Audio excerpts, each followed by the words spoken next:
I'd like to call our City of Las Vegas Park and Recreation Advisory Commission to order. I'm Billy Basham, the co-chair. And this is our meeting for September 6, 2016 at 4 o'clock. Are we in compliance with the open meeting law? Very good. Would you like to call roll call, please? Chair White, Vice Chair Basket, Here. Commissioner Sherman, Here. Commissioner Baker, Here. Commissioner Lopez, Here. Commissioner Schultz, Present. Commissioner Becker, Here. Commissioner Leaman, Here. Commissioner Dodo, Commissioner McCurdy, Yeah. Commissioner Thompson, Commissioner Knight. Niger is here. Yep. No, it happens every time. And then excused Commissioner DeBoer and Edison and DeBoer. Very good. Looks like we have a quorum in. Thank you. We'll move on to item number 3. Public comment during this portion of the agenda must be limited to matters on the agenda for action. If you wish to be heard, give your name for the record. The amount of discussion, as well as the amount of time and single speakers allowed, may be limited. So seeing none and hearing none, we'll move on to agenda item number 4. For possible action to approve the final minutes by reference of the regular meeting of August 2nd, 2016.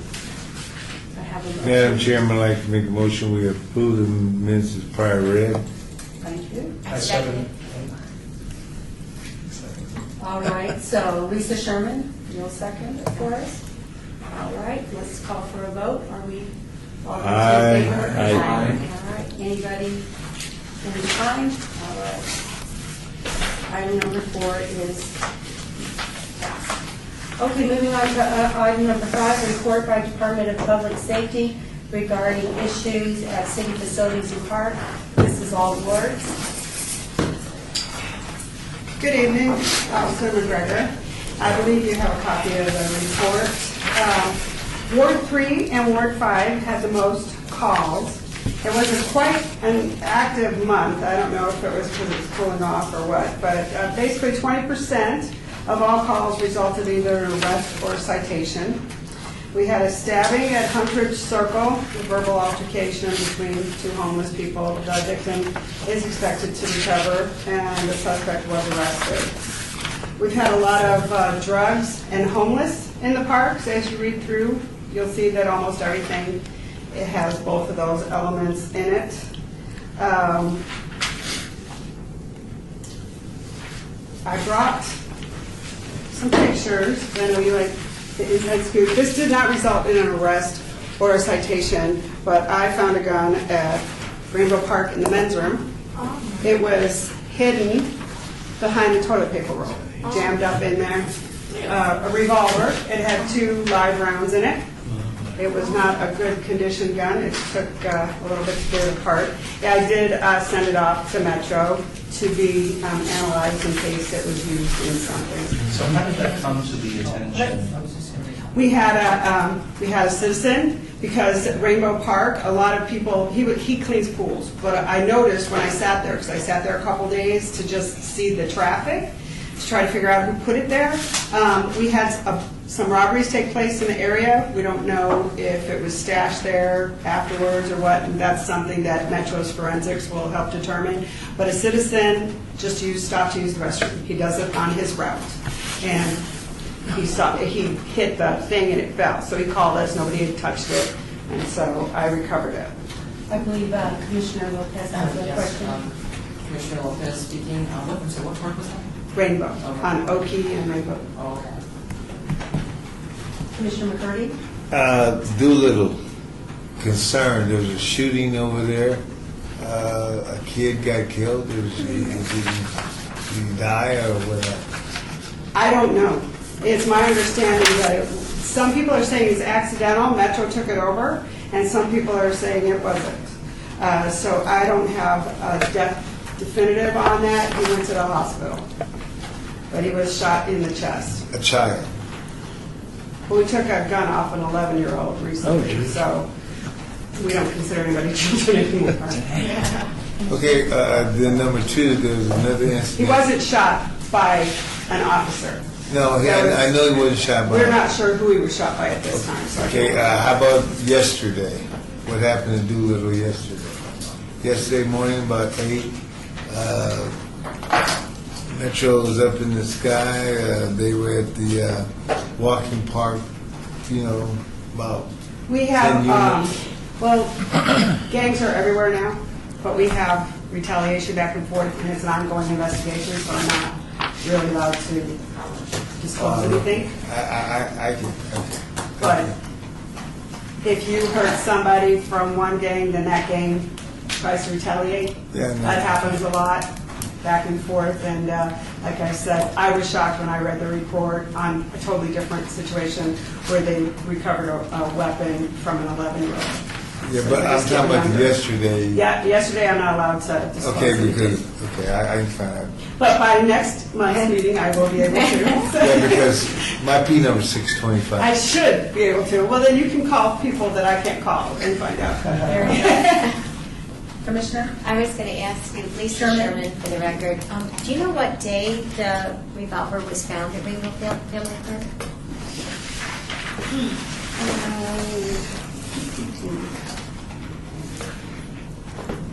I believe it was August 10th.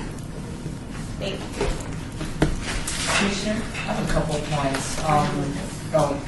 David Roman speaking, for the record.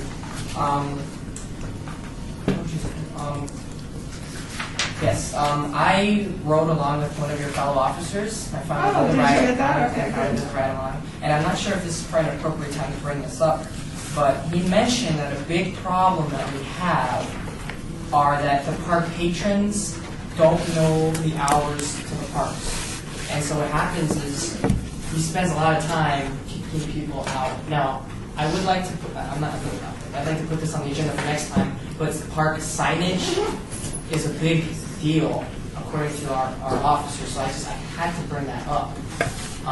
So I mean, if you could just, jot that down. Well, I know that we won't write a citation if the signage isn't up because that's part of the elements in the citation or the arrest that you have to say that there was clear signage posted. And there's That not. used to be a problem, and but so I'll put it in there. What I propose is that I'll go around my district and check out parks where, let's say, the main entrance is right here. This is where everyone parks.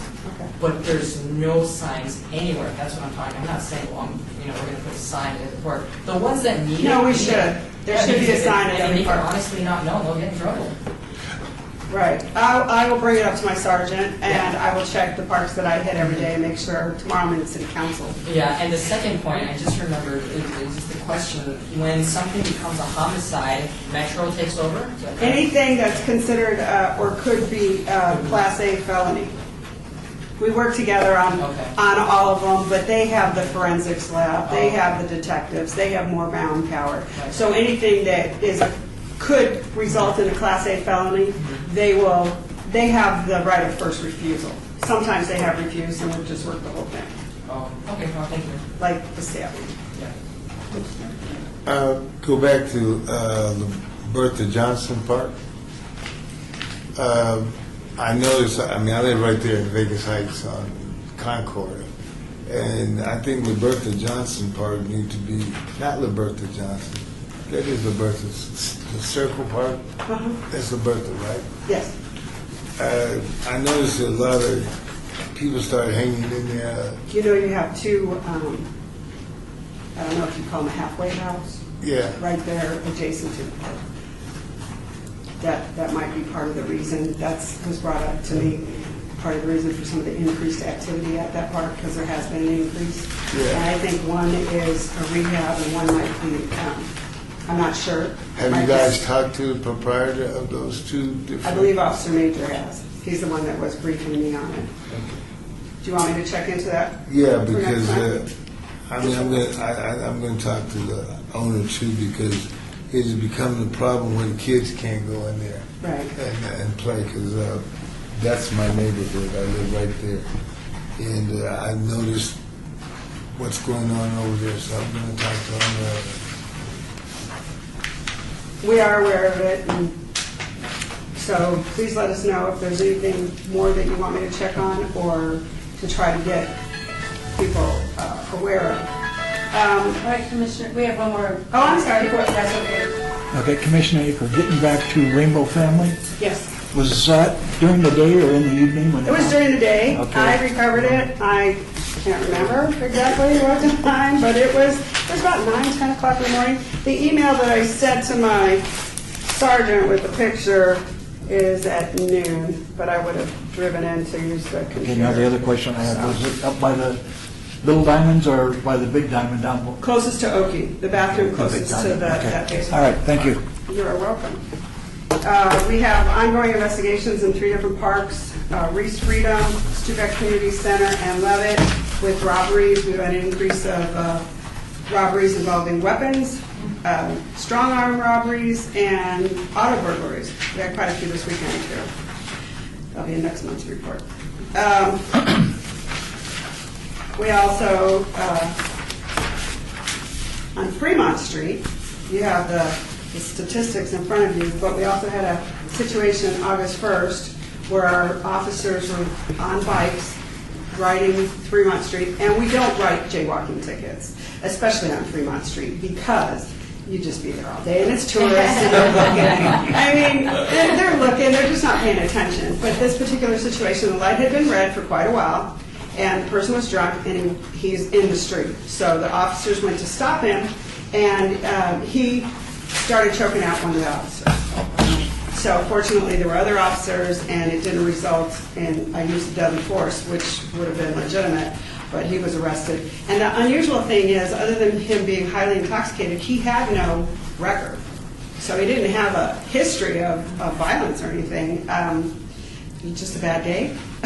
But fortunately, the officer wasn't wounded. But he was a big guy. He was 6 foot, 215, solid muscle. So, and Fremont Street, if you were going to use deadly force, presents a bunch of problems by itself because you have people everywhere. Plus, you have people flying overhead. So that is a consideration. Other than that, there was a gentleman laying face down on Ogden who was taken to detox, and the rest of them were noise complaints and just not staying in their circle. Is there any questions? I have a question. What do you mean flying overhead Fremont Street? They have the zip line from I think it's from Las Vegas Boulevard to Main Street. So there are actually people going overhead. So as an officer, I was just thinking, if I would have been his backup officer, let's be real, I'm a female. And I can do a lot of stuff, but he's a big guy. So I was thinking, what would I have done? And I was just thinking about the downside of using deadly force in that situation because I'm liable for where that bullet goes. And there's people everywhere. Okay. Any other questions from the commissioners at this time for the president? All right, thank you for that report. Thank you. Thanks. We'll move on to item number 6, report by Rosa Cortez, Park Maintenance Manager, regarding park and facility improvements and maintenance, all words, and staff have asked that this item be struck from the agenda, and we need to take, I need to receive a motion for that, and we need to vote on it. So moved. All right, Second. thank you. All those in favor of this? Aye. All those against it? Very good. The ayes have it, so we will strike that for a future agenda based on staff items. All right. Oh, okay. I just thought maybe you had a... Doing this right or what? All right. We'll move on to item number 7, report by Commissioner Schultz regarding the, how do you say that, Arvesy? Arvesy, you said it perfectly. Arvesy Music Method at the East Las Vegas Community Center, Ward 3. And we'll turn the time over to you. Thank you. Larry Schultz, Ward 6. So last month, August 2nd, my wife and I were invited to a rehearsal of 2 groups of performers that happened to be performing at the East Las Vegas Community Center. And this was by an individual who leads this group by the name of Jerry Simon. So Jerry is a longtime Las Vegas resident. He has a law enforcement background, but he has a a university degree in music music instruction from a Jesuit university, I think in New Orleans. So he has Jesuit training. So he's a very good-hearted person. And he has a technology that he uses, which is really a vibration. It's a band that they put around each of the students' arms. Oh, let me back up for a second. These students are blind. Oh, wow. And the two groups that I saw, one was the blind group, and the other group were developmentally challenged. So these are people that couldn't otherwise read or learn music. So they have to have another way of recognizing notes. And so the method that Jerry developed on his own was to have these vibratory bands around their arms that would receive wireless signals from a computer that presents them with what type of music they're assigned to, depending on the key and the role and whatever. And he uses, right now, older technology, but he's in the process of converting to smaller devices, better wireless, better, faster, more improved. And these students, they play both bells and chimes. And in the Valley last year, they played to audiences accumulating up to 5,000 people that have heard them through the Valley. And he wants to be helpful to the city of Las Vegas, as he is here in the community center, to continue doing this kind of work and giving to the community. As a Jesuit, he has a very good heart. He wants to give back to the community. And so when my wife and I were there, she actually thought we were going to be there with a whole bunch of other people. And when I first met up with him in Ward 6, but somehow this was happening in Ward 3, and I told Commissioner Lopez, in the future, we'll make sure we include him and any other ward. But he somehow connected with me to help push his cause. And we were just so excited and so touched by the work he does for these adults and children who, if but for his involvement, their quality of life would be miserable, because they get together on a social basis to play the music and have the camaraderie as a group. So if you just sort of look around, and just the three of you at this end, you can see the pictures. This is what we call the teen and younger group over here. The folks wearing the bright yellow shirts are the staff of the community center. And I have to thank Andrea. She's the leader of that community center. What's her last name? Andrea Anzalone. She is so nice and so helpful and so supportive, and all the people on her team are the same way, because they deal with people who are challenged and have difficulties. And I've seen these people just give of themselves to be helpful. But those are the younger people as they're getting instructions from Jerry. Next picture, please. Thank you. And so they're actually, you see the black band, see the young man in the front, and he has a black band around his arm. That is the vibratory device where he's getting signals, and he's understanding that will convert to a musical note and the duration of the musical note. And next one, please. And they're just continuing to play here next. And that's on the right side there, that's Jerry. And so he's the leader. The group you're looking at right now is a different group, because there are two different performances. Those are the blind adults. So, and I had a chance to talk to each of these people. These people have depth, they have understanding, they're full people. They really are. They just want a place and to be able to be part of a group and do stuff. And they have it, and they actually, and he helped form this group, and they get together socially, and it's more than just the music. And I was so impressed. And the next slide. So now you can see Jerry's looking at something. That's the group actually performing. I wish I had the sound. The music is great. And this is all of Jerry's equipment. So he trucks all this stuff in through his car, which is computers and all kinds of wireless equipment to transmit this music, and all the stuff is, and the different melodies, and and he even sings with them. So you can see some of on the lower left, you can see some of the instruments there that are used, and he gives them out. I don't know if we have anything else. Probably one more. Okay.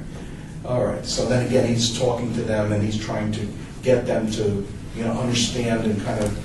So he's not only having them play music, he's also teaching So there's a lot of that. So that's my story, and I'm sticking to it. The people at the site were great, and I know that our Parks and Recreation staff is looking at possible future other opportunities where you can be helpful to the community, and we'll leave that with the staff. And that's my report. Do you have any questions for me?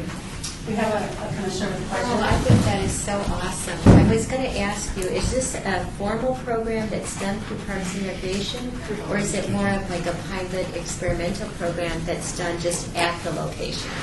My sense is... Commissioner Sherman, sorry. Yes, Commissioner Schultz. My sense is that he's been doing that program at that center for some time, because this is a rehearsal, okay, and all that. When I say sometime, I don't know the duration, okay, but this is a small number of people.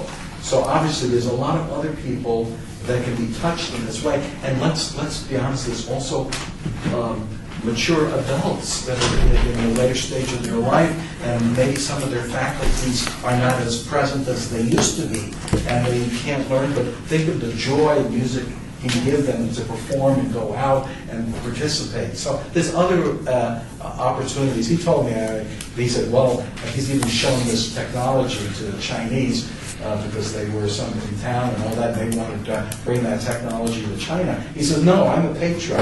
I don't want to give this to China. I want it to be here in the U.S. Very good. Any other questions for Commissioner Schultz? Billy Gosh, I just want to make a comment about that. I am so pleased that you have gone to the center and participated in supporting staff there, and an activity that is definitely impacting some folks in our community. And thank you for taking the time to putting that on the agenda and bringing that forward to us. I think it kind of gives us a kind of a 3D kind of experience on what is happening in the facility when we can't be everywhere. So thank you. And that's a great center. I was just, when I went in there, I just see the organization and the people that work there, and they really care. They really, really care. Thank you. Thank you for bringing that to light for us. All right, thank you. We'll move on to agenda item number 8. We have a report by Commissioner Lopez regarding the Restore America's Park Initiative impact reports. Thank you, Billy. Commissioner Lopez speaking. My report card won't be as lengthy or as detailed as that one. Visually pleasing as that one. But not too long ago, I did get involved with something called Restore America's Parks, and what that is it's an organization that is addressing the needs of the national parks. Now, the national parks system is a service just turned 100 years old this year, which is very exciting. Now, regrettably, I was not able to attend the field trip that I talked about last month. I had some issues that came up. But what is exciting is that we are going around and we are starting to reach out to our elected officials, our federal officials, to let them know that there is a problem, that there has been deferred action when it comes to the maintenance of our parks, the bridges, the roads, the trails. There's just infrastructure that needs assistance, and that there is a $12 billion backlog in the necessary funding that all the parks need. Now, Roosevelt many years ago made it his effort, he made it his goal to make the parks an important part of our country.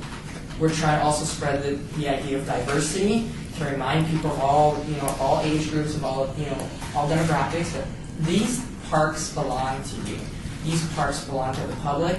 Our taxpayers pay for it, and it is there for us and for future generations. So we have to take action now. And so I'm just, I'm going around informing people when I go out to schools or I go meet with different organizations. There's one called Chispa. It's a Hispanic group that talks about the environment, talks about the need to not forget about our national parks, about our recreational opportunities that not only the city of Las Vegas offers, but that our state and that the nation as a whole offers. It's so important because I feel like our group feels like people have forgotten about their parks.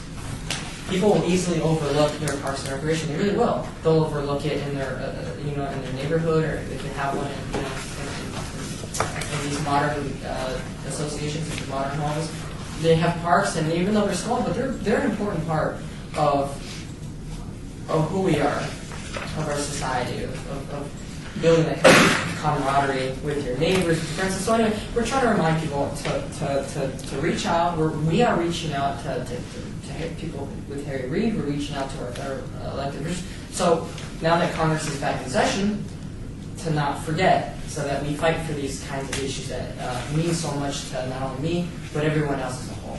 And so I think that's what we're working on right now, and I will be going around I'm sure you'll probably hear about it, to help spread the word about national parks, because they're important too. And so that's kind of what we're working on now. Thank you. Yes, I know there's any questions. Yeah, I just had a comment, Commissioner Becker, Commissioner Lopez, thanks for bringing it. I think that's really timely because there's, right now, I don't know if everybody knows, but it is the centennial for National Park Service in the United States. So it's always good to hear that people do care about parks, especially right now. So it's been really good for, the centennial. So thank you. Thank you. Your passion and commitment is always so appreciated, Commissioner Sherman, for the record. I wanted to ask you, is this an independent advocacy group, or is this something coming out of a bigger group? It's a group called Organized Carmona that we work out of, and Pew Charitable. I don't know if you've heard of that. Yeah. Have you heard of that? They're the ones who are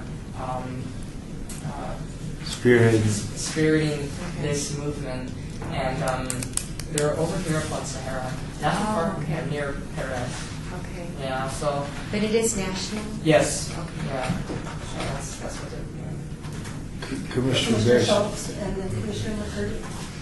I was thinking about, Larry Schultz, Ward 6, I was thinking about something, because I know in my company, when we used to have themes that we would like to project, community themes, we had a television monitor, similar to the monitor here, at the elevators on each floor. And when you were mentioning, the centennial, I was thinking about this National Public Television show that I watched, which commemorates that, and they actually showed the history and just the battle that was fought to make this happen during the Roosevelt administration and all that. And then, wouldn't it be nice, at least here in City Hall, maybe in the lobby or whatever, just have a continuous running of maybe that episode just to help promote that? I don't know, I just throw these ideas out. It may be crazy, but I just want to throw it out to staff and see what you think. And I have a thick skin, so if you don't like it, it's okay. Well, there will be, Commissioner Becker, there will be I don't have all the details in front of me, right at the second, but there will be an author of a book who's taking photographs of all the national parks at the Vegas Valley Book Festival coming up in October. So you might want to go to that because there will be a huge presentation and display, and it's going to be held at the historic street school. I think that's worth it. If we get more details on that, that'd be very nice. Absolutely. And I was also thinking about just the general public who comes to visit the building, who may not be, is not a parks commissioner, but just for them to be aware of the heritage in our country for the parks and all that. And I think whether you're on the community level, state level, or federal level, it's an important thing. Thank you. Commissioner McCurdy? They covered most of everything I was going to talk about, so I would be redundant. Very good, thank you. Actually, I had a question for Kelly and Ernie and any of the staff members. Commissioner David Lopez speaking. It was my understanding, I believe it was my understanding, that we were going to have a visitor from the Department of Interior. Does that ring a bell? Well, all right, Kelly Schwartz, Something Parks like and Rec. that? For the Get Outdoors Nevada Day, which Tim was going to talk about in his report, she was invited, but she declined. Okay. Sorry. We tried. Any other questions regarding this agenda item? Before we move on, I'd just like to, about public comment, Billy Ashton. I'd like to also thank you, Commissioner Lopez, for bringing this item to our agenda here today. I think that that's the sole purpose of what this group is about, is advocacy for Parks and Recreation. We're specifically designed and convened for supporting the city of Las Vegas and our local Parks and Recreation system. However, I believe that there's a nexus to the state and to the federal parks, and keeping parks and recreation in the minds of people really aligns with, I believe, just the vision of the city of Las Vegas, which is keeping communities healthy, keeping people healthy, tying folks together. And so thank you very much for also a wonderful advocacy agenda item, I think, for this group. All right, moving on to agenda item number 9, report by Parks and Recreation regarding the park improvements at Bob Baskin Park, Ward 1. Thank you, Madam Chair. Actually, I was going to pinch in and do this, but Mike Haberhorst made him back. He is a member of our staff, our administrative staff. Mike is, one of his many duties is to work and coordinate with Public Works on design and hopefully engage with the construction of the project and help move the projects to fruition. Before he does all that, we do outreach to find out what our community needs, wants, desires in the parks, renovations or new parks. And so Bob Baskin is a renovation. It was kicked off, well, Mike, I'm not going to take my thunder, so it was kicked off several years ago, and so Mike can tell you where we're at. Thank you. Mike Haberhorst with Parks and Recreation. And yes, Bob Baskin, he has been on the board for quite some time. For some reason, the funding was approved of. We had our town hall meeting, as most of you already know. And this is the report that I do from those town hall meetings. So when we get wind of a project, we reach out to the community, and Tim and Maggie and has been really supportive with this outreach, and just has been really awesome to get the community more involved with the park design and stuff. So we reach out to the community. I then compile this report, and essentially at the very end is our priority listing. And at that, we give that to Public Works, and we say, okay, this is the priority listing that we want at this park. Not only what we want, but the public, what they have been voting for and what they desire. So we gave that back to Public Works in 2015, early 2015, and for some reason, funding from Bob Baskin Park was shifted to another part. We were going to purchase a raw piece of land, and that fell through for a number of reasons. And now the funds are now moving back to Bob Baskin, so we sort of got to start this process all over again. So sorry about that, but I just met with the architects, and they are compiling that whole project, and that's going to be on the agenda in October, and it will be approved of, and they are going to be hitting the ground running with that project, so moving forward. We've also been meeting with the council, Lois Tarkanian, and regarding that, as she's very involved with that park, and we're sort of be doing it in phases, if you will. The splash pad, we want to make sure that the splash pad is ready for next summer. So that is going to be the first phase. We're going to knock that out, get that done, and open that back up to the public. And then we'll move on to the walking path, the playground structures, and that sort of thing. So that's a short synopsis of that park. When we get into the design aspect, we know that the trees are really a big part of that park. The tennis is a big aspect of that community. So obviously we're going to be keeping those. The whale, as you all know, if you're not familiar with that, we have to save the whale, and that will be incorporated. Kim had a great idea to incorporate that into the sign. So there's a lot of ideas. We're going to leave that to the architect to use their creativity and their skill sets to put forth some plans with that. And that is, in a nutshell, Bob Baskin. Madam Chair, if I may, another aspect of this outreach is follow-up with our constituency. And so between Mike sending out those who came to our meetings, our town hall meetings, usually at the site, gave us their information as far as their email, contact information. Mike's been good to give them updates, in a timely fashion. Of course, some individuals expect timely to be every other hour, and others, once a year is enough. So Mike's somewhere in between the two. The Councilwoman's office has been incredible as far as we give her information. She gets it in her newsletter. She has a great distribution of her newsletter in the community, both online, and I think she actually still hard mails it.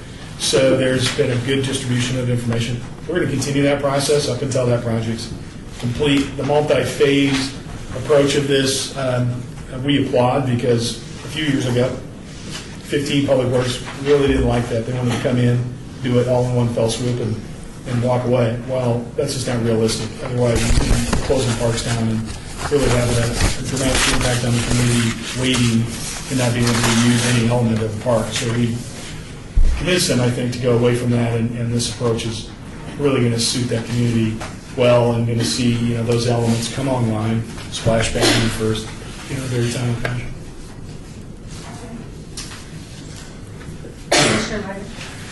If nobody has any other comment, I used to go to this park and work out periodically with some friends, and it's definitely dark at night. But looking at this thing, I just wanted to say that's awesome. The outreach, you got red in social media, blue in the attendees. That's cool. Hopefully, I don't know how easy or how difficult that was, but hopefully that becomes sort of a staple procedure, because that's really cool, and I mean, I don't know how else they're going to get feedback from the community, but I just commend that. I appreciate it. And just for the record, to Hacker, absolutely. We started this process again a little over 2 years now, and so any project coming down the pipe, either new construction or renovation, we're definitely going to do an outreach. Absolutely. David Lopez speaking. Where are we on the Mayfair project on Charleston 15th Street? I was just wondering what the status is on that. That one is, I just came from the selection, the consulting selection committee, and what they do is that they look at all of our different projects and look at all the different architects. And Mayfair is on the next go-around to assign that part to actually an architect. And once we assign it to an architect, it's off and running. We just had our kickoff meeting for Las Vegas Wash Park, and we met with the architect there. We gave them essentially what you have there. They have the priority listing, and they're running forth with that. So in a couple weeks, they'll have a couple designs for us to look at. I review that with Tim and Maggie, review that with some other users of that, and we go forth with that. So Mayfair is right around the corner, and will be. I think Sam Tolman, yes, he's one of the architects. So he's already working on it, or he's yes. going to be selected? Yep. He is working. First, what he has to do, he has to get all the paperwork ready to go out to bid, all the construction documents, and then once we select that architect firm, then they go ahead and begin the design. But he's got a number of things. He's got a checklist of things to do before he can actually assign that. But it's on his list to do. Commissioner Bastian, before we move away from this agenda item, I do have a question, and thank you for, first of all, before I present my question, thank you for bringing this back to the agenda and give us an update. I really do think that the outreach that you've done, I've been able to attend several of those in Workland, and they're wonderful. Great opportunity for the community to be invited to participate and so forth. But I do have a question about the tennis players. That park is really has a long history with tennis enthusiasts there who have taken a lot of ownership over the use of those tennis courts. So I think that probably looking at these priorities, and once you get into the design and then eventually into the build aspect of this, there's a possibility that they'll be displaced. Correct? Or will they always have access? They will. That will be a priority that we've met with Lois Tarkanian's office and the users. They actually they had a little huddle, and they sent over one representative to our table, and he said, "Okay, I'm speaking for the group," and he went blah, and I took down his notes, and that was one of the comments. Okay, I just wanted to check back in on that because I'm also a park ambassador in that park, and they're aware of that. And so they kind of ask me for updates about this park once in a while, and so I always defer them to you all because I feel like you have probably the most updated and the best representation of what the project is about and going, where it's going to go forward. But, they like to huddle up, and they sometimes they have concerns. So that is interesting to know that you'll do this phasing and that they won't be interrupted, because it might be hard to relocate them with the tennis being so far away from that location. Sure. Well, those courts were just resurfaced, I think, last year or the year before, so they're in really good shape. They're in great shape, and then Rosa also recently replaced the windscreen Oh, yes. There was some issues with that, and she replaced that recently too. So very good. I appreciate you bringing this report forward. Just to remind the commissioners that anytime that you do have an interest in a project or an activity that the department's doing, you'll send that to Kelly, right, in advance to put on the agenda, and we can have staff come prepared to talk about it. Commissioner, my wife, and also when the lighting is improved, I know that park has or used to have high personal trainers used to use that grassy area, so it may expand into the evening hours. And I know that the city's put some parameters on their usage and how they use it to make money. So. Well, we don't. We didn't. Went away. They went away. Yes, Director Hacker for the record. Yeah, Kelly probably has shed some more light than I know was discussed. There was some action taken. I think it was repealed several years ago. So no, we don't. Unless they want to program an area and want to get a permit from us, we don't. We don't. Yeah, no, there's a lot of pushback. It's first come, first served, and that's the difference in the approach. So, you know, if they have a group and they promise, oh, we're going to do X, Y, and Z this day, and they don't go through a permitting process, they're not guaranteed that they have access. Thank you. And regarding the lighting, the only lighting that will be improved there is just the walking path. Playground structures will be all LED motion censored, but there won't be any lighting in that back area where it existed. There won't be any sports lighting in it, is what I'm getting at.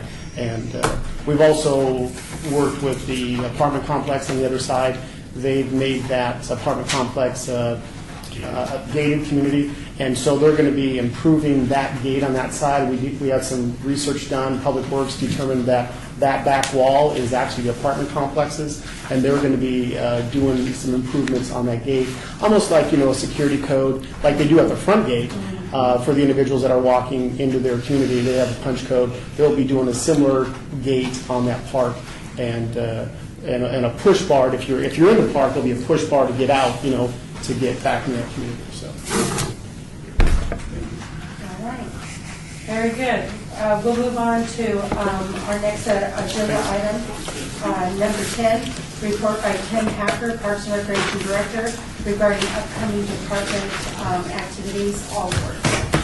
First thing, since we kind of jumped, this is Dr. Hacker for the record, handed out the flyers.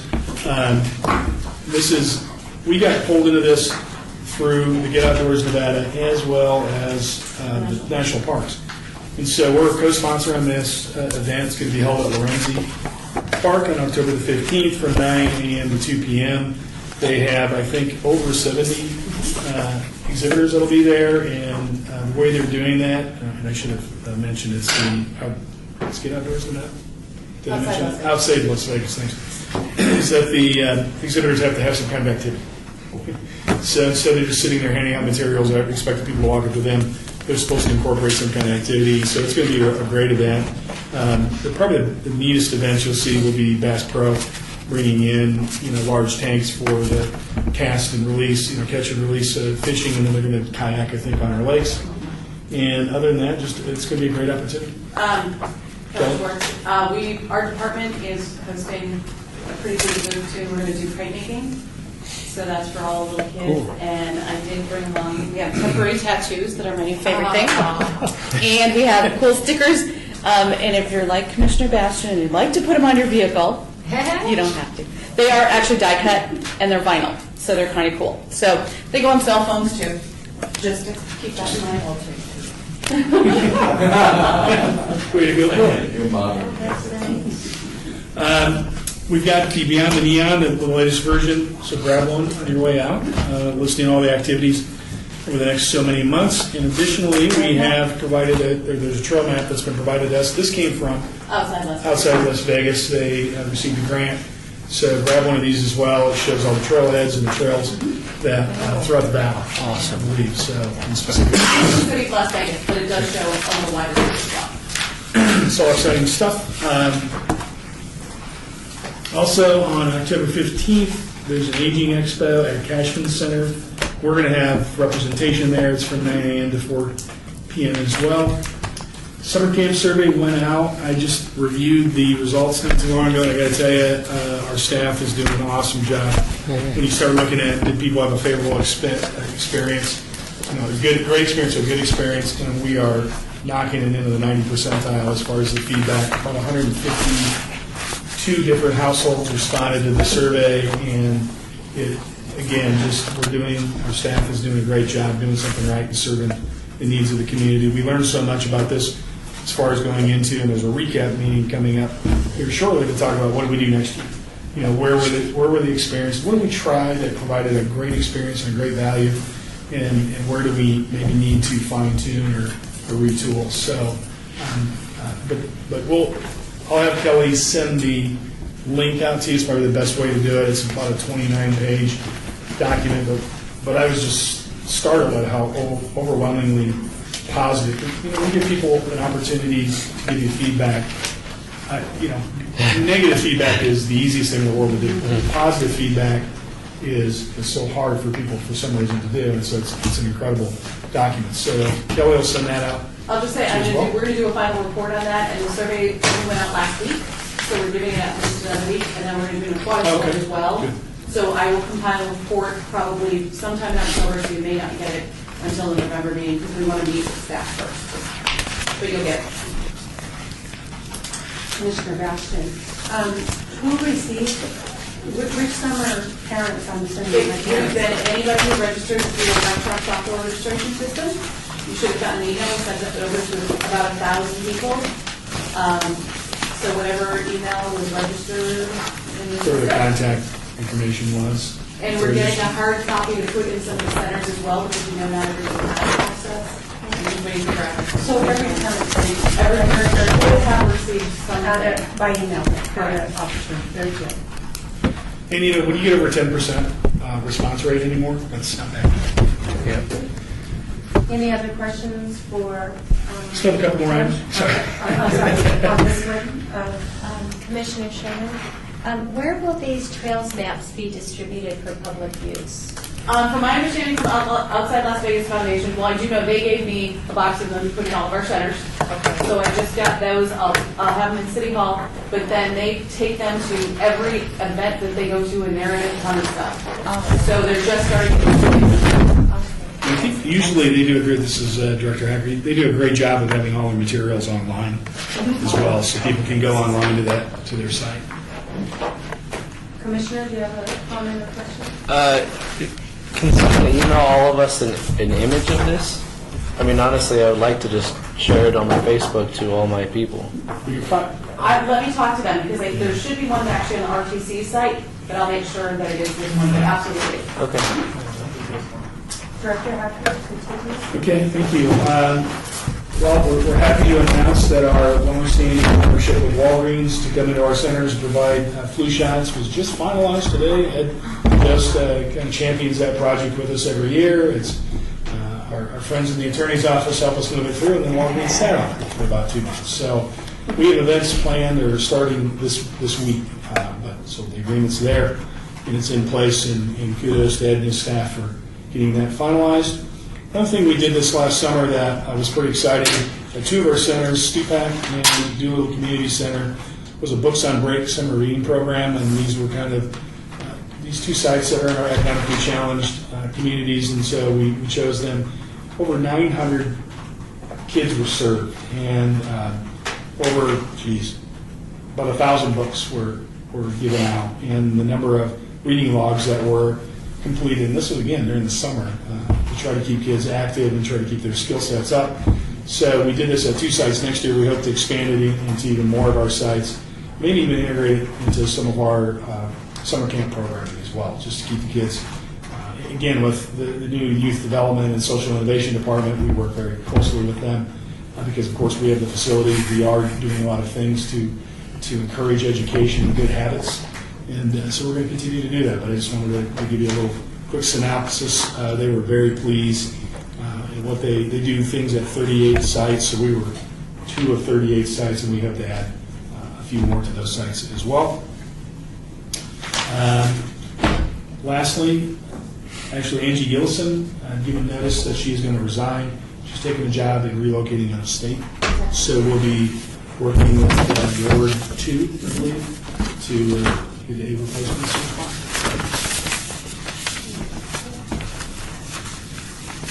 Any other comments or questions? Chair?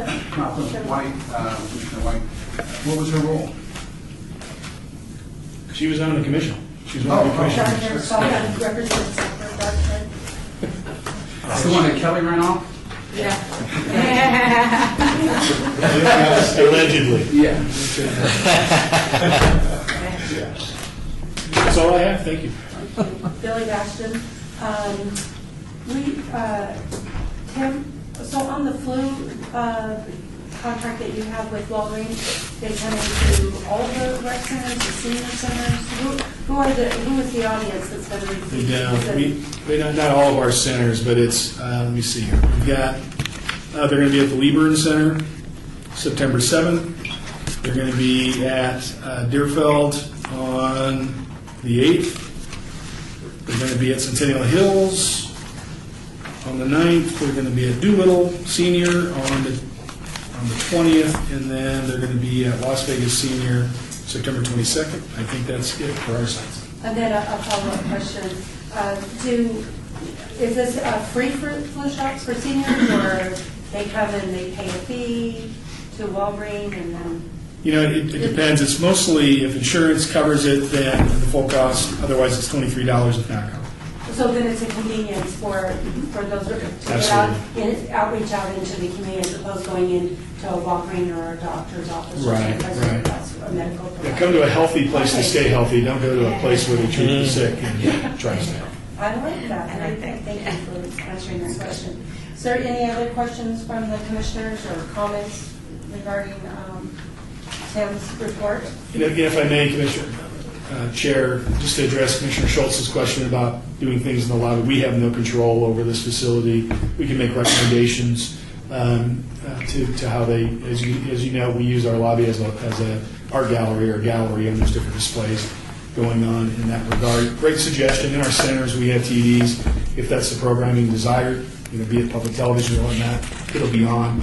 But of course, we also have to be mindful that how you broadcast and the permissions you have to broadcast have to be observed. Thank you for that follow-up comment. All right. We'll move on to agenda item number 11. Citizen participation, public comment during this portion of the agenda must be limited to matters within the jurisdiction of the commission. No subject may be acted upon by the commission unless that subject is on the agenda and is scheduled for action. If you wish to be heard, give your name for the record. The amount of discussion on any single subject as well as the amount of time any single speaker is allowed may be limited. So do we have anybody who would like to participate? Seeing none and hearing none, we will move on to agenda item number 12, which is to adjourn. Make a motion, adjourn. Second? Okay. Everybody, do I have a second? I'll second. Everybody, all right. Thank you.